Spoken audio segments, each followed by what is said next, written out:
Feliz sábado de nuevo, hermanos. Vamos a estudiar hoy la segunda parte del tema, ¿verdad? Que mirábamos hoy en la escuela sabática. Esta es la parte 2 que se llama la validez del Antiguo Testamento para los cristianos. Siempre seamos bienvenidos y todos aquellos también que nos miran y nos escuchan también a través de la radio internacional también, de Olan 7, el canal y la radio, pues también reciban, digamos, esas bendiciones que Dios quiere darnos en este día. Antes de abrir la palabra de Dios, quiero hacer la oración personal para que Dios, ¿verdad?, bendiga este tema.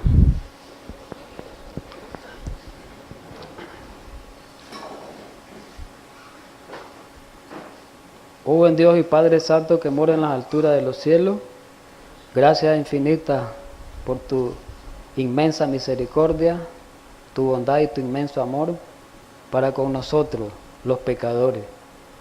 Gracias por el poder redentor que tú tienes para sacarnos de esa oscuridad, Señor. Ayúdanos en esta mañana, ahora que vamos a continuar el estudio que comenzamos en la primera parte.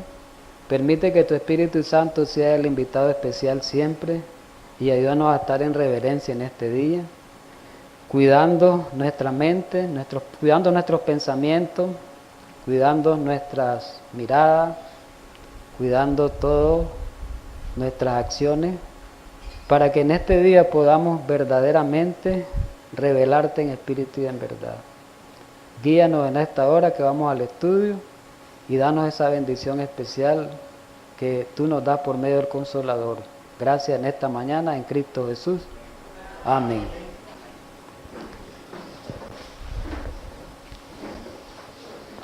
Todos los argumentos son sólidos que hemos presentado, pero hay un argumento todavía que presenta una solidez muy grande y vamos a plantear el argumento número 5.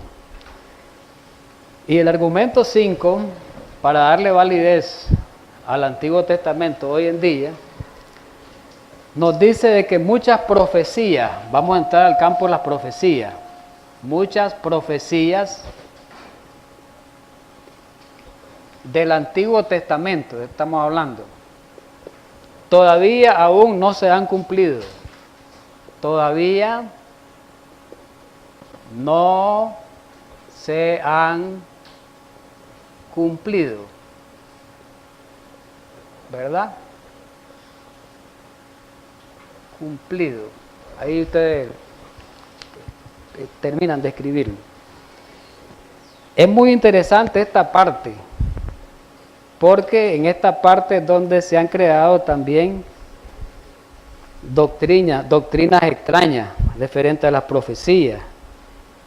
Y una de las doctrinas falsas que se ha creado es la famosa doctrina del rapto secreto, ¿verdad? Que no vamos a entrar en esos detalles, sí, pero viene a partir de esta enseñanza, esta situación de las profecías. Por ejemplo, solo voy a mencionar, y después vamos a profundizar un poquito rápido. Por ejemplo, hay una profecía en Ezequiel, voy a copiar ahí para que les quede un poquito. Ezequiel 38.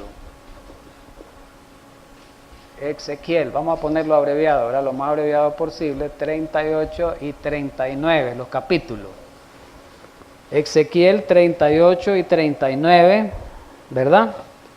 Ya sabemos que ahí habla de la profecía de Gog y Magog. Vamos a ponerlo aquí a poquito. Profecía de Gog y Magog, ¿verdad? Es muy interesante ver esto. No vamos a estudiar la profecía, solo vamos a hacer mención. Esta profecía de Gog, bueno, tenemos que primero partir de algo. Quiero que partamos de algo porque es interesante. Este es un punto de partida interesante. Nosotros sabemos que Israel, como pueblo de Dios, fue rechazado por Dios por su rebelión, ¿verdad? Lo dice la palabra de Dios. Pero que Dios levantó otro pueblo, que es la iglesia cristiana, ¿verdad? Y ese pueblo que Dios levanta por la desobediencia del pueblo de Israel, pasa a ser el Israel moderno en ese tiempo, el Israel espiritual en ese tiempo, ¿verdad? Ubiquémonos en el tiempo de los apóstoles, en los días de Jesús de los apóstoles. Quiere decir que todas las promesas, lo dice el apóstol Pablo en el capítulo 9, 10 y 11, donde habla de la transición, donde ahí habla el 10, es interesante esos capítulos, donde ahí se habla de la transición del Israel literal al Israel espiritual, también ya lo hemos estudiado, ¿verdad? El apóstol Pablo expresa ahí, y también creo que el apóstol Pedro, donde dice que las profecías, que las promesas dadas al Israel literal, al Israel como nación, como pueblo, como fue rechazado, ahora todas esas promesas se las confiere, se las transfiere al Israel espiritual. Y entramos a esto, y muchas profecías, digamos bien, que no tuvieron cumplimiento al Israel espiritual, en el Israel literal, no por falta de que Dios no las haya cumplido, sino por la misma desobediencia de Israel, van a ser cumplidas en la nueva Israel espiritual, que era la iglesia cristiana, pero ahora nos dirigimos a la iglesia última, a la iglesia de los fines de los tiempos. Ya la iglesia cristiana quedó 2000 años atrás. Ahora hay un nuevo Israel, un Israel moderno, un Israel espiritual que tiene, ¿verdad?, su base, sus raíces del Israel del tiempo de los apóstoles. Entonces quiere decir que hay muchas profecías del antiguo Israel que fueron dadas para el antiguo Israel que todavía no se han cumplido y que se van a cumplir en este tiempo. Pero ya no se van a cumplir con los mismos detalles, solamente va a haber un cumplimiento en principio, pero no en detalles, porque aquel era un Israel local, un Israel geográfico, y muchas de las circunstancias geográficas ya no existen. Entonces ahora el Israel espiritual está diseminado por toda la tierra. Solo se van a considerar los principios, ¿verdad?, de la aplicación a esta profecía. Entonces, en este caso, Ezequiel 38 y 39. Primero, ubiquémonos para cuándo escribió Ezequiel, para cuándo vivió, porque es importante este dato. Ezequiel fue uno de los profetas que Dios levantó en tiempo del cautiverio babilónico. Eso lo estudiamos, creo que la semana pasada hicimos mención de eso. En el tiempo del cautiverio, la semana antepasada, babilónico. Quiere decir, estaba también Daniel y Jeremías, que estaba allá en tierra de Israel, pero que amonestaba a los que estaban en cautiverio. Entonces, Ezequiel Dios le dio esa profecía a Ezequiel en ese tiempo, estaban en cautiverio los 70 años. Y Dios dice por medio de Ezequiel que iba a venir, busquemos Ezequiel 38, solo para verlo. Y Dios le dijo a Ezequiel en ese tiempo que iba a venir, después que salieran del cautiverio, cuando estuvieran en Jerusalén, iba a haber un rey, y que este rey iba a promover una coalición para destruir Israel. ¿Verdad? Repito, Ezequiel 38, busquémoslo, de 39, no vamos a leer tanto, solo vamos a leer algunos versículos interesantes, para que miremos esta parte de la profecía. Amén. Dice ahí en el título, profecía contra Gog. Solo vamos a leer un pasajito ahí. Vino a mí palabra de Jehová diciendo, hijo de hombre, pon tu rostro contra Gog en la tierra de Magog. Príncipe soberano de Mesed Tubal, profetiza contra él. Y di, así ha dicho Jehová el Señor, he aquí, yo estoy contra ti, oh Gog. Y después sigue hablando el relato que dice en el verso 11, y dirá, subiré contra una tierra indefensa, iré contra gentes tranquilas que habitan confiadamente, todas ellas habitan, dice, sin muro, y no tienen cerrojo ni puerta. Y dice el verso 14, por tanto profetiza, hijo de hombre, y di a Gog, así ha dicho Jehová el Señor, en aquel tiempo, cuando mi pueblo Israel habite con seguridad, no lo sabrás tú. Vendré de tu lugar y de las regiones del norte y muchos pueblos contigo. Ahí viene, ¿verdad?, la coalición. Todos ellos a caballo, gran multitud, poderoso ejército. Versículo 16. Y subirás contra mi pueblo Israel como nublado para cubrir la tierra. Dejémoslo ahí porque no interesa eso. Entonces, esa profecía iba a tener cumplimiento para el Israel literal, después del cautiverio. Pero no se cumplió esa profecía, no se pudo cumplir, ¿verdad? Porque Israel fue rechazado. Entonces esa profecía quedó por el tiempo, vino Jesús y la profecía estaba ahí en mención. Hasta en los días de Juan escribe en el año 96, Dios le revela a Juan el cumplimiento de esa profecía para el tiempo final, que muchos la conocemos, pues, que es después del milenio. Y ya no se va a aplicar la profecía con todos los detalles, porque aquellas eran naciones, ¿verdad? Era Israel una nación, geográficamente hablando. Ahora el Israel no es una nación, está diseminado, es el mundo, por todo el mundo, ¿verdad? Entonces ahora la aplicación de esta profecía se da en Apocalipsis. Apocalipsis 20, copiemos ahí, 28. Apocalipsis 28, la aplicación de la profecía de Gog y Magog. ¿Cuántos años tuvo que esperar para que se cumpliera esa profecía? Ezequiel es 580 y pico, casi 600, digamos. Supongamos cerca de los 600. Digamos 597, sí, por ahí. Más los 2000, tuvo que esperarse 2600 años después. Se da, decir, se revela Dios a Juan, perdón, a los 2000 años, más 600, 600 años antes de Cristo, más casi los 100, ahí es la cosa.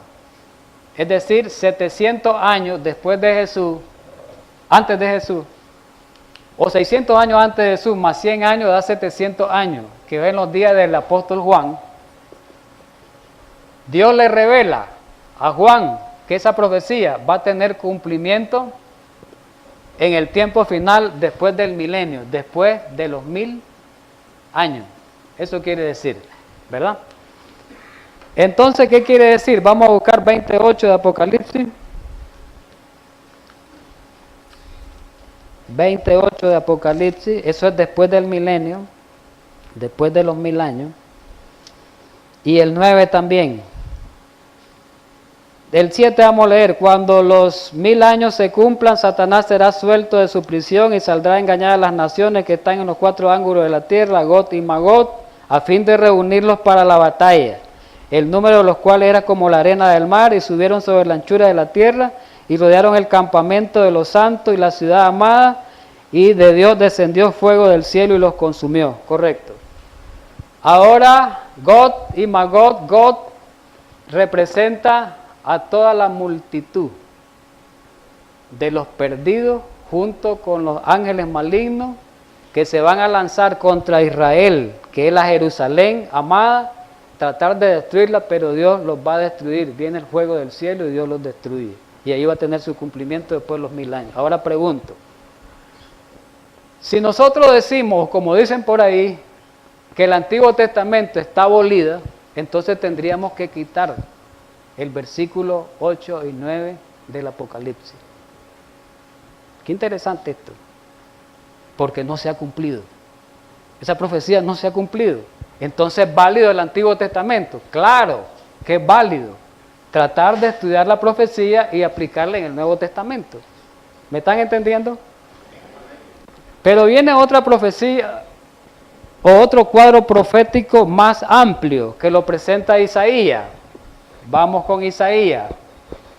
Isaías, el profeta evangélico, presenta una parte interesante de la profecía para los últimos tiempos, que debería haberse sido aplicado para Israel, pero por motivo de la desobediencia de Israel no se pudo cumplir en ese tiempo. Me estoy refiriendo a Isaías 24, los capítulos 24 de Isaías. Vamos hasta el 28, vamos a dejarlo hasta el 26. Ahí en Isaías 24 y 26 es la apocalíptica bíblica, prácticamente una de las apocalípticas bíblicas del Antiguo Testamento. junto con Daniel. Junto con Daniel, esta parte de Isaías y otra parte que es Isaías 65 y 66, que más adelante la vamos a ver, eso constituye una apocalíptica del Antiguo Testamento. Vamos a ver ahora Isaías 24, vamos a ir viendo y vamos a ir desglosando un poquito algo interesante en el capítulo 24 de Isaías, y vamos a verlo. Mire cómo está revelado todo. Isaías 24.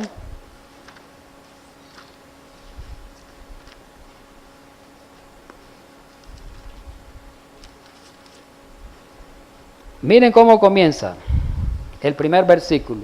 He aquí que Jehová vacía la tierra y la desnuda, y trastorna su faz y hace esparcir a sus moradores. Pregunto, ¿cuándo va a ocurrir esto? ¿Cuándo va a quedar la tierra vacía? ¿Ya ocurrió esto? No ha ocurrido. La tierra no ha sido vaciada hoy. Por lo tanto, ¿es válida esta profecía hoy? Sí, porque no se ha cumplido. Sigamos leyendo, versículo 3, rapidito. La tierra será enteramente vaciada y completamente saqueada porque Jehová ha pronunciado esta palabra. ¿Cuándo va a ser trastornada la tierra y va a ser vaciada? Después que venga Jesús en los 1000 años, nadie queda habitando la tierra, ¿verdad? Queda vacía. ¿Ya se cumplió el milenio? No se ha cumplido. La tierra ha sido vaciada, no se ha cumplido si ni siquiera ha venido Jesús. Primero tiene que venir Jesús para que se cumpla esto. Dice el versículo 5, y la tierra se contaminó bajo sus moradores porque traspasaron las leyes y falsearon el derecho y quebrantaron el pacto sempiterno. Por versículo 6, por esta causa la maldición consumió la tierra, no ha ocurrido eso, y los moradores fueron asolados. Bueno, ahí lo vamos a dejar eso. Vamos a saltarnos hasta donde quiero llegar, verso 19. Miremos bien el verso 19. Será quebrantada del todo la tierra, no ha ocurrido. Enteramente desmenuzada será la tierra, no ha ocurrido. En gran manera será la tierra conmovida, no ha ocurrido. La convulsión de la tierra no ha ocurrido. Y aquí viene sí, ¿cuándo va a ocurrir? Temblará la tierra como un ebrio, y será removida como una choza, y se agravará sobre ella su pecado, y caerá, y nunca más se levantará. Vamos a parar ahí. ¿Cuándo la tierra va a temblar como un ebrio? Ahí se está refiriendo a la séptima plaga. Séptima plaga es la aplicación ahí. ¿Qué va a ocurrir en la séptima plaga? Lo describe Apocalipsis 16, del versículo 17 al versículo 21. Habla ahí de que va a haber un terremoto cual nunca ha habido. Oiga bien, ya hemos leído. Y el Consejo Inspirador lo describe bien. Cual nunca ha habido en la historia de la humanidad. Y ese terremoto va a sacudir todos los cimientos de la tierra. Va a mover islas, lo sabemos nosotros, ¿verdad? Entonces ese hecho no ha ocurrido, la séptima plaga no ha ocurrido. Es más, ninguna plaga. Ni hemos pasado ni siquiera por la ley dominical para decir de que vamos a abolir, ya Isaías está abolido, y quitarlo así porque a mí me dio la gana. No podemos hacer eso. Eso es violar, ¿verdad?, los principios de interpretación y violar también la autoridad divina. En primer lugar, la autoridad divina, que Dios dice que la Escritura es todo, tanto el Antiguo como el Nuevo, y violar los principios de interpretación, ¿verdad? Pero dice el verso 21, acontecerá en aquel día que castigará al ejército de los cielos en lo alto y a los de la tierra sobre la tierra. ¿Cuál es el ejército de los cielos?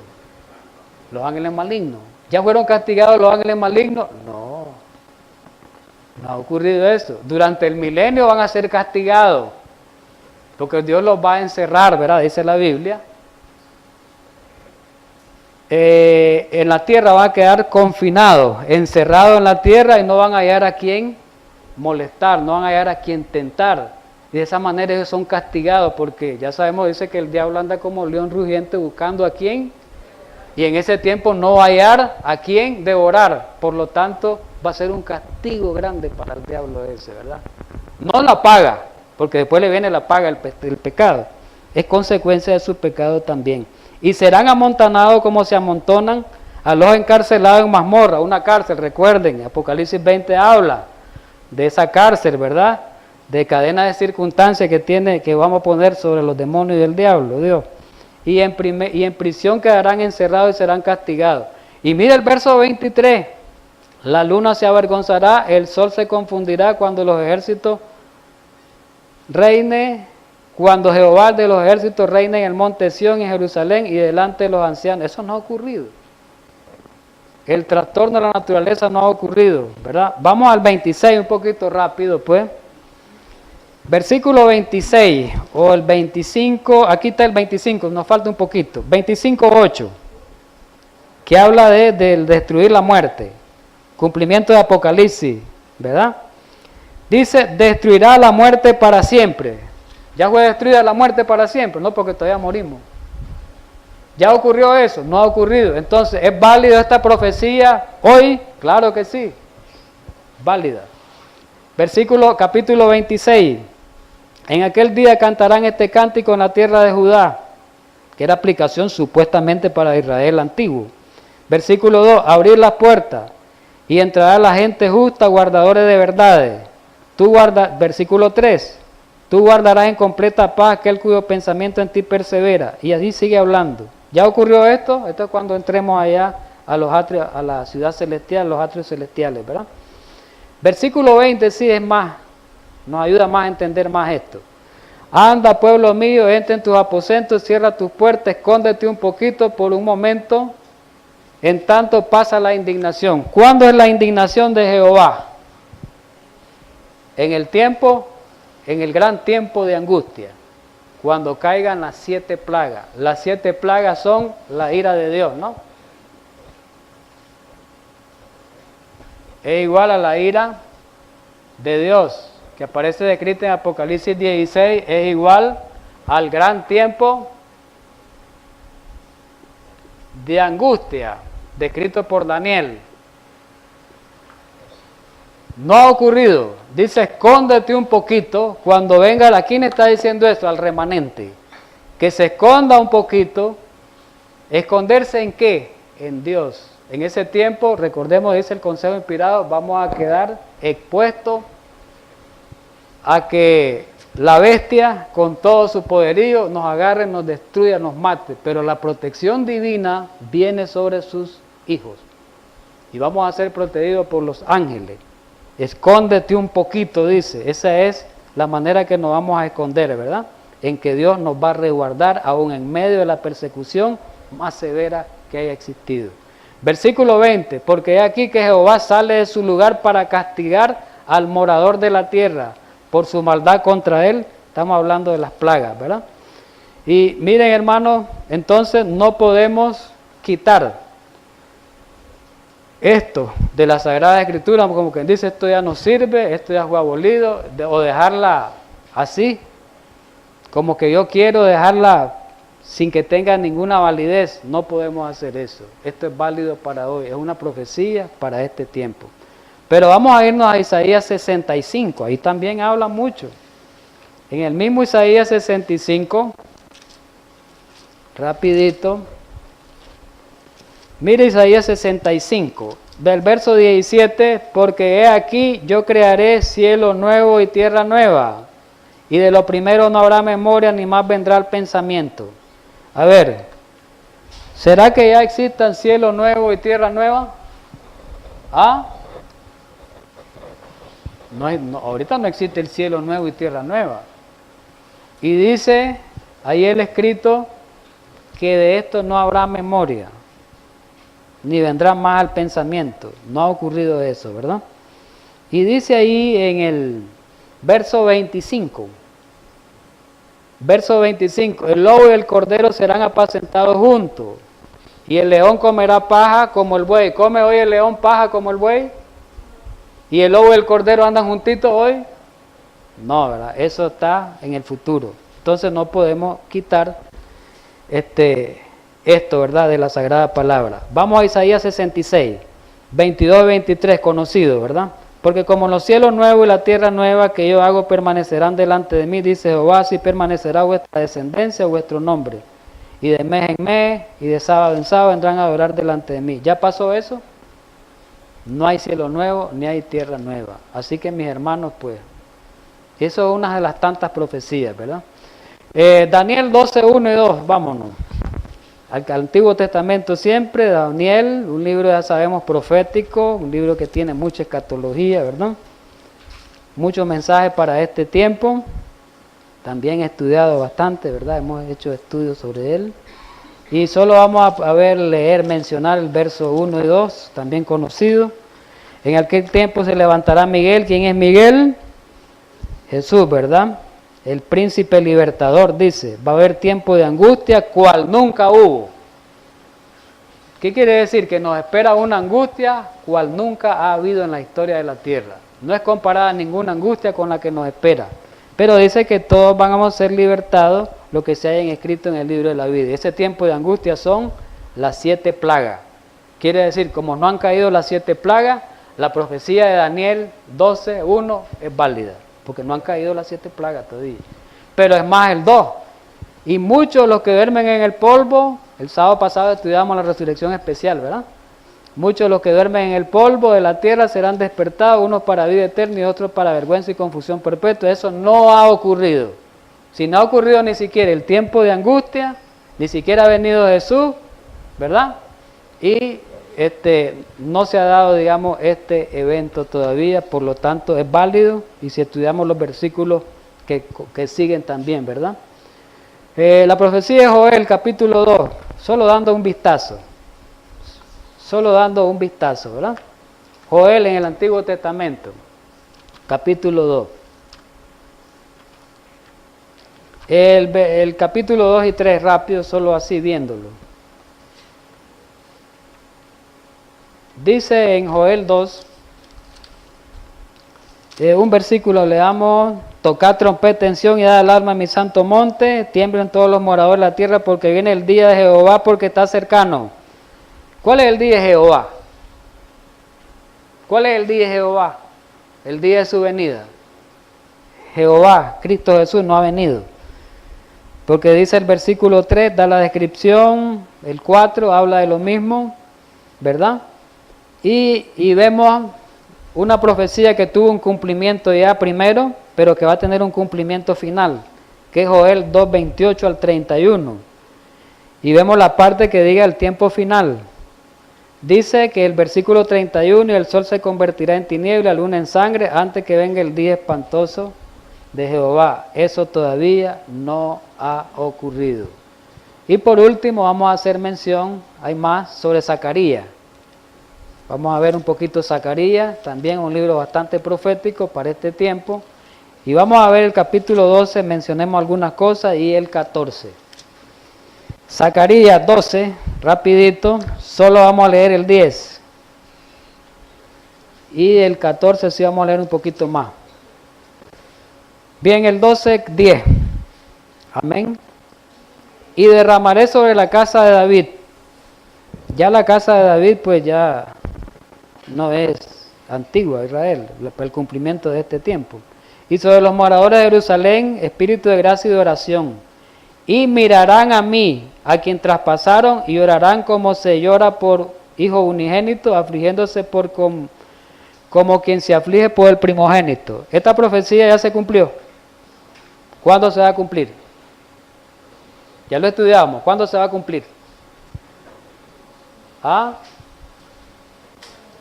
Cuando venga Jesús. Ahí habla que se van a levantar los de la resurrección parcial, ¿verdad? Los malos ahí habla primero de los malos, de los que condenaron a Jesús, que estudiamos la semana pasada, los que participaron en el juicio. Es una profecía que no se ha cumplido. Capítulo 14 de Zacarías, rapidito. Aquí viene otra profecía que no se ha cumplido. Versículo 2, porque yo reuniré a todas las naciones para combatir contra Jerusalén. ¿Cuándo va a ser eso? En el milenio. En el milenio, ¿verdad? Contra la nueva Jerusalén. Versículo 3, después saldrá Jehová en el milenio, después del milenio, Cristo Jesús en el juicio del trono blanco, Apocalipsis 20:11. Después saldrá Jehová, peleará con aquellas naciones. ¿Quién? Gog y Magog. Con aquellas naciones, que es el diablo. ¿Quién es Gog y Magog? Diablo, sus secuaces, ángeles malignos y los que se perdieron, los que no se salvaron. Después saldrá Jehová y peleará con aquellas naciones como peleó en el día de la batalla. Y viene el 4, interesante. Y afirmará sus pies en aquel día sobre el monte de los olivos, que está enfrente de Jerusalén al oriente, y el monte de los olivos se partirá por en medio hacia el oriente y occidente. Dejémoslo ahí. ¿Cuándo se cumple esa profecía? El 6. Cuando venga Jesús por tercera vez a la tierra. ¿Saben ustedes que Jesús va a venir por tercera vez a la tierra? Sí, después del milenio. Va exactamente, dice, sobre el monte de los olivos, donde Él estuvo, ¿verdad? Aquella última noche, aquellos últimos días, última semana. Bien, no se ha cumplido eso. Después nos saltamos un poquito. El verso 11, y morará en ella, en la nueva Jerusalén, y nunca más habrá maldición, claro, los redimidos, sino que Jerusalén será habitada confiadamente, así es. Pero viene el 12, y esta será la plaga con que herirá Jehová a todos los pueblos que pelearon contra Jerusalén. ¿Quiénes son los que pelearon contra Jerusalén? El diablo, los ángeles malos y los impíos. ¿Qué le va a pasar a ellos? La carne de ellos se corromperá estando ellos sobre sus pies y se consumirán en las cuencas de sus ojos, y la lengua se les deshará en su boca. Viene la muerte eterna, ¿verdad? La consumación eterna de los impíos, de los que se perdieron. Eso todavía no se ha cumplido porque viene después del milenio. Entonces, hermanos, y hay otras profecías más, ¿verdad? No da tiempo para estar hablando, pero las principales. Entonces, atendiendo a esto que acabamos de ver a este punto, vemos que hay muchas profecías del Antiguo Testamento que no se han cumplido. Por lo tanto, no estamos obligados, no podemos hacerlo, de anular totalmente el Antiguo Testamento. Decir que el Antiguo Testamento está abolido es quitarle validez a esta profecía y el cumplimiento de esos eventos descritos ahí. Es un error grave, grave, grave, pero grave. Vamos a ir a la parte 2 entonces, la parte 6, que es la segunda en este estudio. Otro argumento que es muy interesante.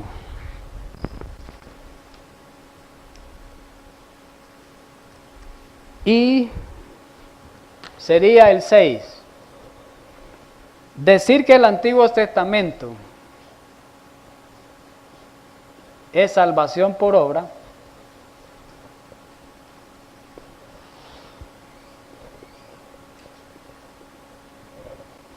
y que el Nuevo Testamento es salvación por gracia.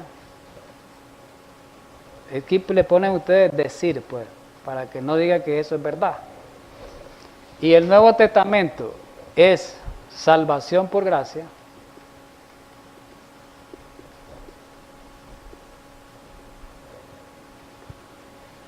Es falso y sin fundamento bíblico.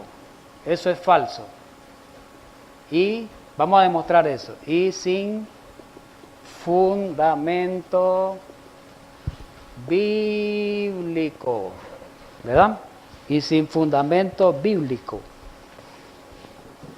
Vamos a ver algunos detallitos y después vamos a explicarlo bien explicar eso. Primeramente, hay que entender lo que significa la palabra gracia, que ahí donde hay errores, muchos errores en el entendimiento del significado de la palabra gracia. Es decir, la palabra gracia tiene muchas connotaciones, estudiando bien esa palabra, y muchos significados que llevan a lo mismo. Según el diccionario bíblico, gracia, así lo define, en términos general sí, es el favor divino, aplicado a lo espiritual, es el favor divino que otorga Dios a los pecadores, divino, que otorga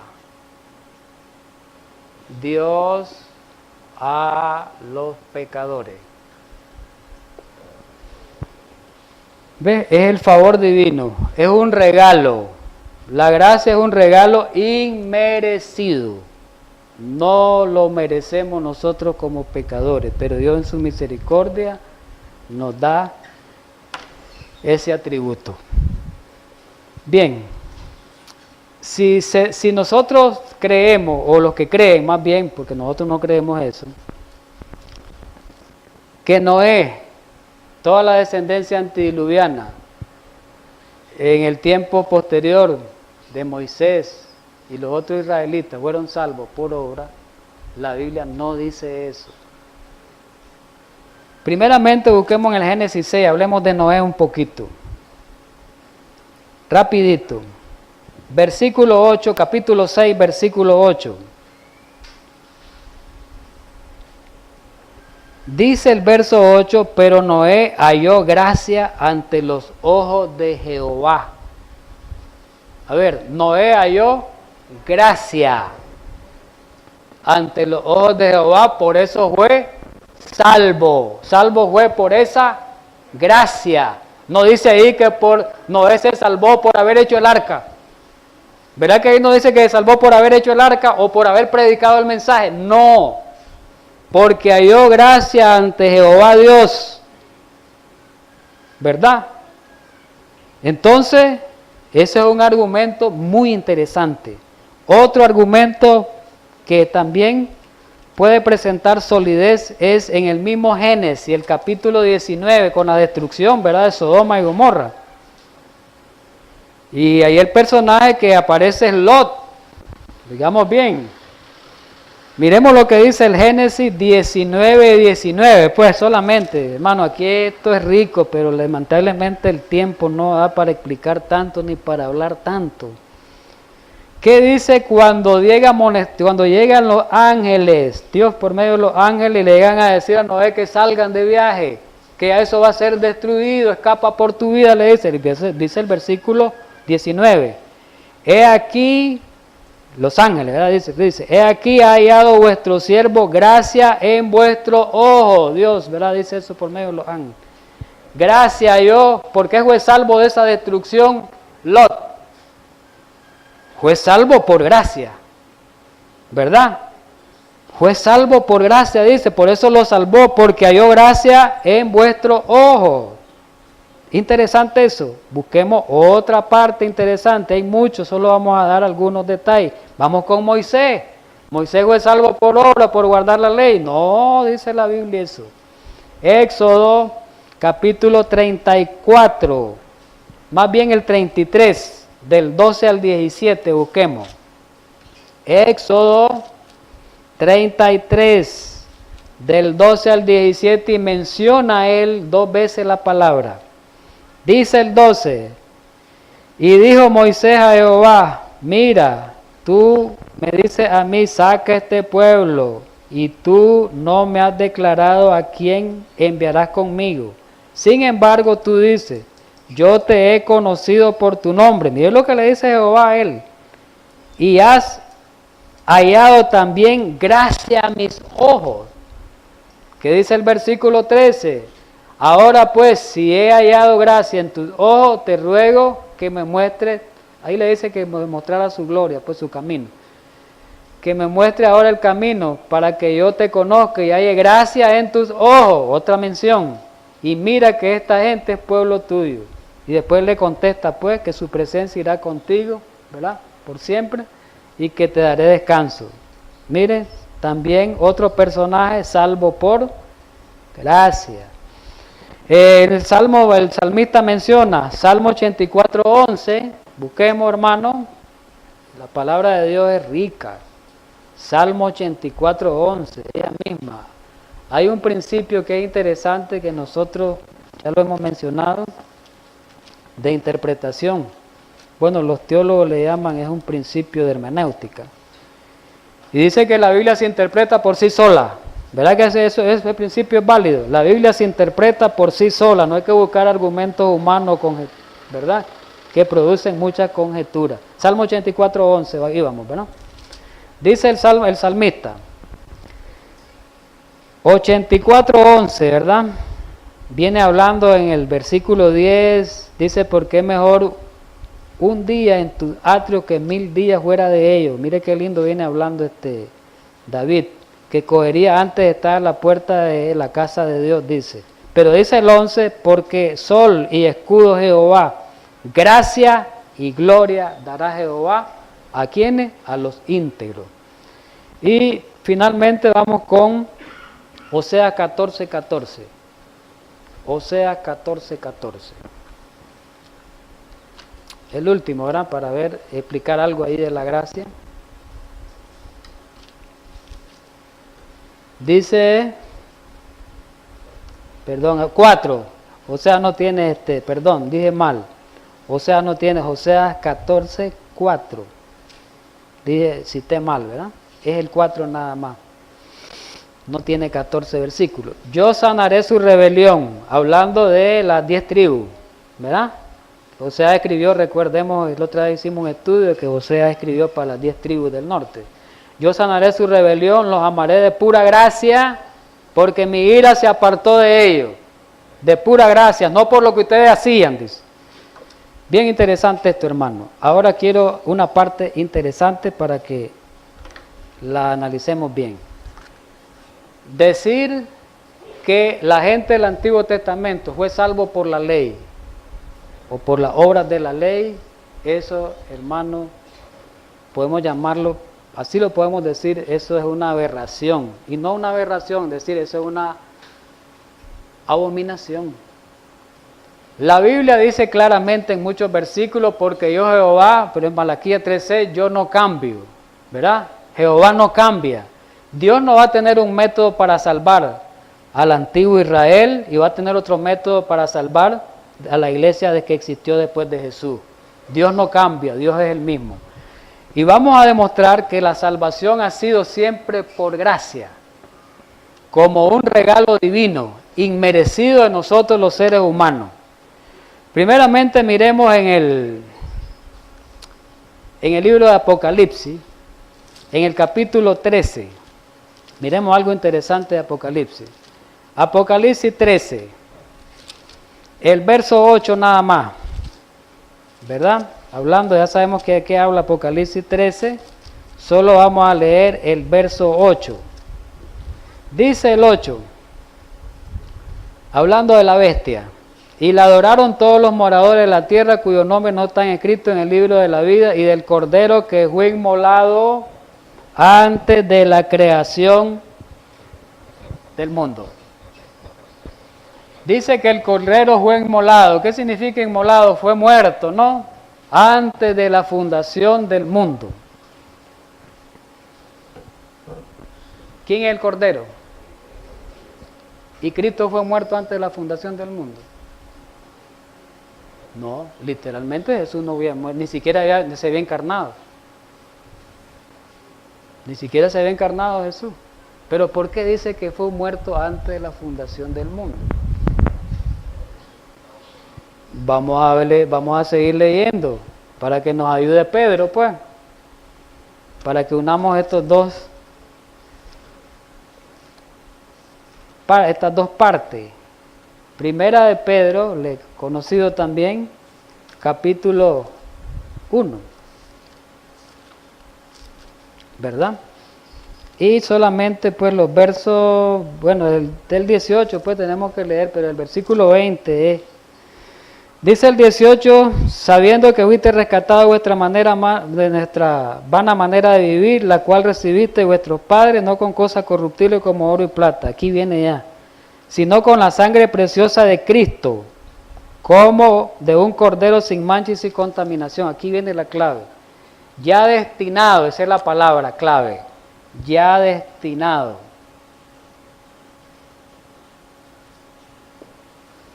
Juan dice que fue muerto. Juan no explica. Fue muerto, dice, antes de la fundación. Aquí dice que ya fue destinado.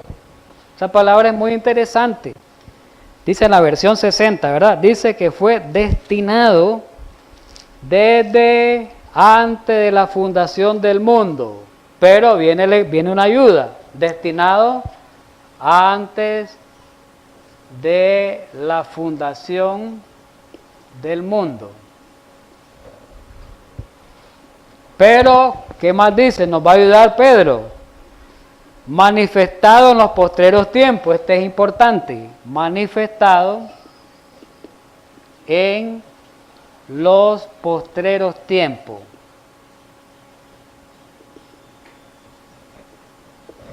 Estas dos cosas hay que unirlas.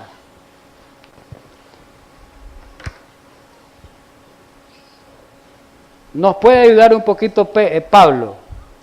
Mire, solo estamos dando la parte bíblica, podemos dar la explicación. Miremos Pablo en Romanos 16, versículo 25 y 26. Romanos 16, 25 y 26. Y al que puede confirmaros según mi evangelio y la predicación de Jesucristo, según la revelación del misterio que se ha mantenido oculto desde tiempo eterno. Misterio oculto. Desde tiempo eterno.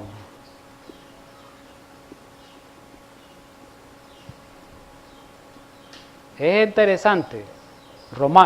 Pablo, ¿cómo lo dice? Pero dice que estuvo oculto desde tiempo eterno, pero ¿qué más nos ayuda el 26? Pero que ha sido manifestado ahora, dice Pablo. Manifestado ahora, en los días de Pablo, poco antes. ¿Verdad? Bien. Nos falta un poquito para que expliquemos bien todo eso y unamos todo.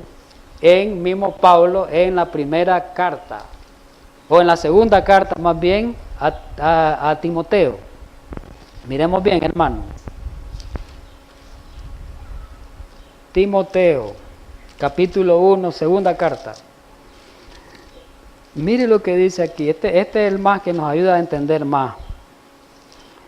Dice el versículo 8, pues, hasta el 10 vamos a leer. 8 hasta el 10. Por tanto, le dice a Timoteo, no te avergüences de dar testimonio a nuestro Señor. Bueno, ahí lo vamos a cortar un poquito, saltémonos al 9. Está hablando de Jesús, ¿verdad? Que participemos de las aflicciones, participemos. ¿Quién nos salvó? Jesús. Oiga bien, nos salvó y llamó con llamamiento santo, no conforme a nuestra obra. No salvo por obra, sino según el propósito suyo. Y la gracia, aquí viene la clave. La gracia, ahí donde queríamos llegar, que nos fue dada en Cristo Jesús, antes de los tiempos de los siglos. En el original aparece, antes de los tiempos eternos, en el original. Entonces dice, la gracia desde cuándo existe. ¿Ah? ¿Qué es la gracia? El sacrificio de Jesús, la muerte de Jesús es la gracia para nosotros. Inmerecido. Por Él somos salvos. Pero dice algo más. Esa gracia, Pablo dice que estaba oculta. Pero dice que esa gracia nos fue dada en Cristo Jesús antes de los tiempos eternos. O sea, el plan de redención, está queriendo decir, cuando Jesús tomó la decisión, aquel plan que hicieron, ¿verdad? La deidad, ahí fue cuando Jesús tomó la decisión de ocupar el lugar del pecador y morir por el pecador cuando se presentara la situación. Eso fue en edades eternas, no hay tiempo. ¿Cuándo ocurrió eso? No sabemos.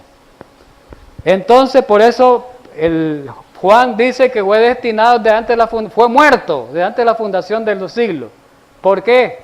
No fue muerto ya literalmente, pero sí se dio, ¿verdad? Como por muerto, por la decisión que él hizo, que cuando inmediatamente que pecara el hombre, él iba a tomar su lugar y iba a morir, ¿verdad? Mucho después, posteriormente. Pero dice el 10 es más, todavía más contundente. Pero ahora, después que muere él, después que él vino, después que murió, pero ahora ha sido manifestada esa gracia por la aparición de Jesús. Ahora viene lo más interesante. ¿Por qué mataba un corderito el antiguo Israel? Porque no había venido Jesús. Quiere decir que ese corderito que mataba Israel, esa sangre, salvaba a los israelitas. No lo salvaba. Era un símbolo de que esa sangre representaba la sangre de Jesús y de que ese cordero representaba a Jesús. ¿Por qué ese símbolo? para que entendieran los israelitas. Les dio el evangelio en símbolo, dice Pablo, lo entendieran, porque no nos lo podían entender así tan abiertamente. Dios no podía explicárselo de otra manera, porque no lo iban a entender. Entonces van a hacer esto, dice, van a hacer este camino, váyanse por este camino, le explicó. Entonces, ¿los israelitas se salvaron por la gracia de Cristo? Pregunto, sí. ¿Cómo era la gracia en los días de los israelitas? Era una gracia prometida, porque Jesús no había venido. Ellos se salvaron por la promesa en el Salvador que vendría 1500 años después. Fueron salvos. Noé se salvó en la promesa del Salvador que venía tiempo después. Adán se salvó en esa promesa también. ¿Estamos de acuerdo? Pero ahora dice aquí, pero manifestada ahora, ha sido manifestada. Claro, ahora somos salvos por la gracia, ya no prometida, sino manifestada porque Jesús ya vino y ya murió. Por eso que dicen los hermanos protestantes, ahí están equivocados, somos salvos ahora por gracia. Toda la vida hemos sido salvos, gracia manifestada, sí. Pero toda la vida hemos sido salvos por gracia. ¿Quién es nuestro Salvador? Jesús. La ley no salvaba. La ley señalaba solo el pecado para corregirnos. Y hoy tampoco la ley salva. Esa es la función de la ley. ¿Estamos de acuerdo en eso, hermano? Entonces, decir que es salvación por obra en el antiguo Israel es erróneo eso. Y que hoy solo es salvación por gracia, siempre ha sido salvación por gracia, ¿verdad? Así que ojalá pues podamos entender eso, lo entendemos nosotros y explicarlo más bien a otro hermano. Bien, hay otra parte que es interesante, la última parte que vamos a ver hoy, y es un poquito rápido, voy a borrar aquí para anotar, ¿verdad? Ya todo esto creo que ya. Vamos a la séptima y última, pues.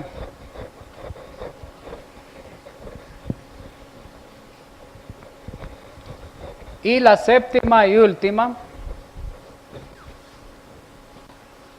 vamos a escribirla aquí. Y vamos a mostrar la séptima. No hay un pasaje bíblico que diga que el Antiguo Testamento era solo para los judíos. No hay un pasaje bíblico que diga que el Antiguo Testamento era solo para los judíos. Y vamos a mencionar dos pasajes interesantes que vale la pena. Ya los hemos estudiado aquí, hemos hecho mucha mención sobre esos pasajes. Se consideran también como un principio para la aplicación de la Biblia en nuestros tiempos, todo, tanto el Antiguo como el Nuevo. Romanos 15. Vamos a Romanos 15, el verso 4, ¿verdad? 15:4. Romanos 15:4.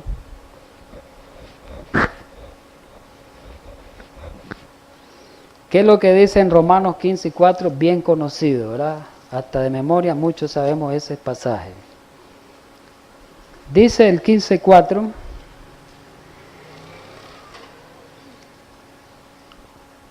porque las cosas que se escribieron antes, oigamos bien, las cosas que se escribieron antes, qué interesante, dice antes. Cuando Pablo escribió esta carta, ¿cuál era el tiempo antes? ¿Cuál era el tiempo antes que está citando Pablo? De Jesús, el tiempo del Antiguo Testamento, el Antiguo Israel, ¿verdad? Antes. Por eso dice Pablo, repito, porque las cosas que se escribieron antes para nuestra enseñanza se escribieron. Quiere decir que todo lo que se escribió en el Antiguo Israel, ¿para qué fue? Para enseñanza de la iglesia primitiva, pero explicando este versículo ahora, para enseñanza de quiénes, que más tarde el apóstol Pablo lo aplica a la última generación. ¿Qué más dice el versículo? a fin de que por la paciencia y la consolación de las Escrituras tengamos esperanza. Quiere decir que el Antiguo Testamento nos da esperanza también para salvación. ¿Nos habla de esperanza de salvación? Sí, habla. Claro que habla también de esperanza de salvación. Pablo lo está diciendo, no solo el Nuevo Testamento. Pero quiero ir al último versículo en Primera de Corintios. Y vamos a leer el capítulo 10, también conocido. Primera de Corintios 10. Ahí está hablando Pablo de la forma como Israel, ¿verdad?, pereció. De unas amonestaciones de Pablo contra la idolatría de Israel. Y ahí menciona él que todo eso desagradó a Dios, dice, y por eso murieron muchos en el desierto. Pero dice el verso 6, mas estas cosas sucedieron como ejemplo. ¿Para quiénes? Para nosotros. ¿Por qué nos sirve de ejemplo? Oigamos bien, los errores que cayó Israel nos sirven de ejemplo o no.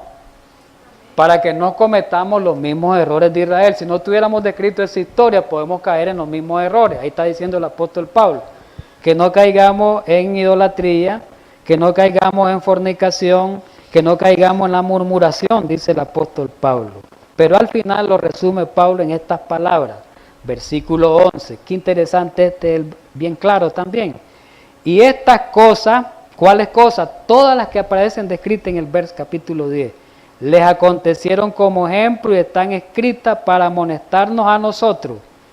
Pablo lo aplicó allá, pero ¿a quiénes nosotros? A quienes han alcanzado los fines de los siglos. Pregunto, ¿cuál es la iglesia que ha alcanzado los fines de los siglos? ¿La iglesia apostólica? La iglesia apostólica no alcanzó los fines de los siglos, somos nosotros, el pueblo remanente. Entonces, todo lo que está escrito en el Antiguo Testamento y en el Nuevo Testamento es enseñanza para quienes. Los que han alcanzado los fines de los siglos es a la iglesia de la Odisea, a nosotros, ¿verdad? Así que mis hermanos, quiera Dios pues de que nosotros, ¿verdad?, podamos atender estos consejos, podamos percibirlo y podamos ayudar a otro hermano. Entonces se ha demostrado tanto pues de que el Antiguo Testamento como el Nuevo tienen la misma validez. Y no podemos basarnos solo en el Nuevo, solo en el Nuevo, solo en el Nuevo, porque ambos constituyen una cadena en la historia de la caída y de la redención, la levantada de la redención por medio de Cristo Jesús. Y es verdad eso, que hay muchas cosas del Antiguo Testamento que fueron abolidas, pero nosotros ya sabemos cuáles eran esas cosas. Las cosas que servían de sombra nada más para prefigurar a Cristo Jesús, que vendría como el Cordero verdadero. Cuando vino el Cordero, se terminaron todos esos servicios sombra del antiguo Israel. Así que hermanos, tengamos un feliz sábado en esta mañana y ojalá pues que Dios nos ayude para que sigamos perseverando en su gracia. Voy a hacer una oración para terminar el tema, hermano.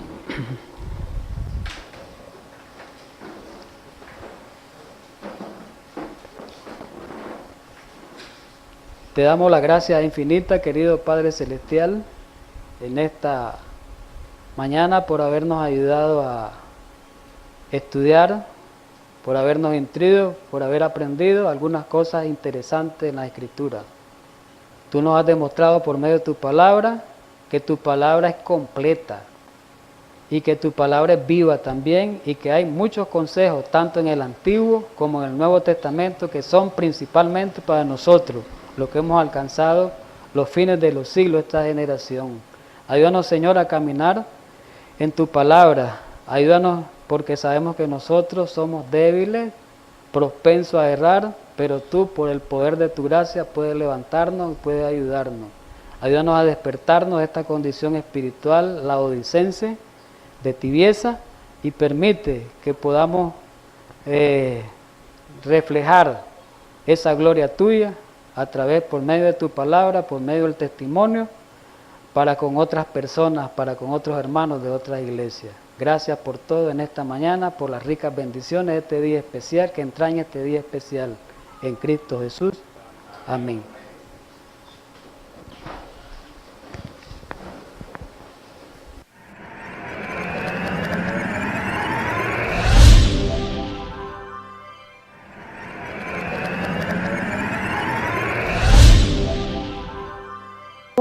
Para cantar el himno 199.